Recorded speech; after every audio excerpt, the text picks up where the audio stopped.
Well, Nate and I were able to hitch a ride at a Kandahar airfield, and we landed at Forward Operating Base Masumgar. This is a Canadian-run facility, and you may be saying to yourself, why do we have tanks in a war that is mostly affected by improvised explosive devices and small arms fire?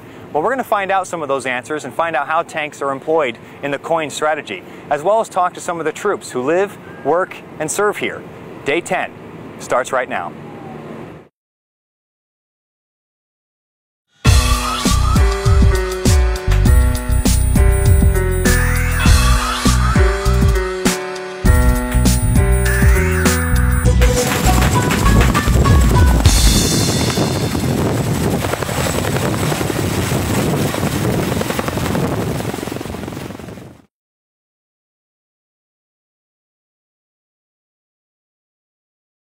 Usually when we roll into a village, we have people say that as soon as we roll in, the Taliban are just out the back door, they're gone as soon as they see us. The locals don't mind so much as long as we don't tear up the ground too much. So when we're driving, we try to be easy on the turns and whatnot so we can kind of keep the ground nice and level.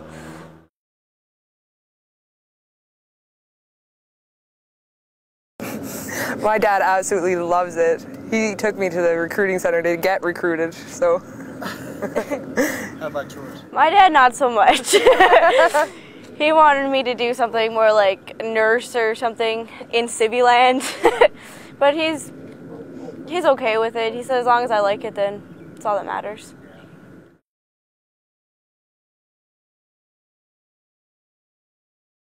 Well, deployed life.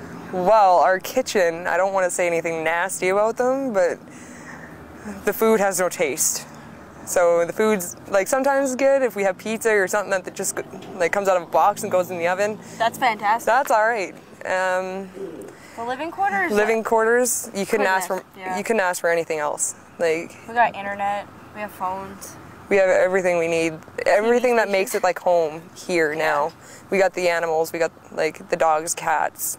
We got our mongoose. We got full-size beds that have that are comfier than hell. Xboxes, TVs. Like it's just like being back home, just in a desert. To be dead honest.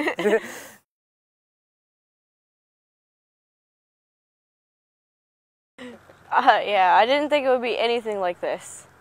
Like I didn't think there would be internet or TV or Xbox. I had no idea.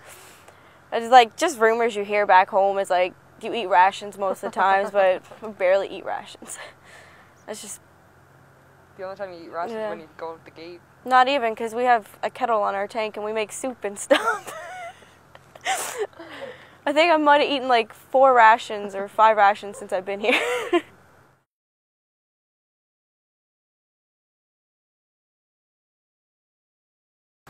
How the locals have changed their lives.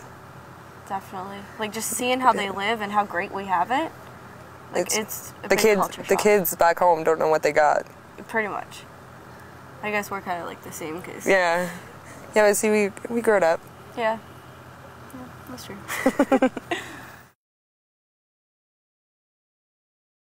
Fob Mazumgar is like a world away from Kandahar.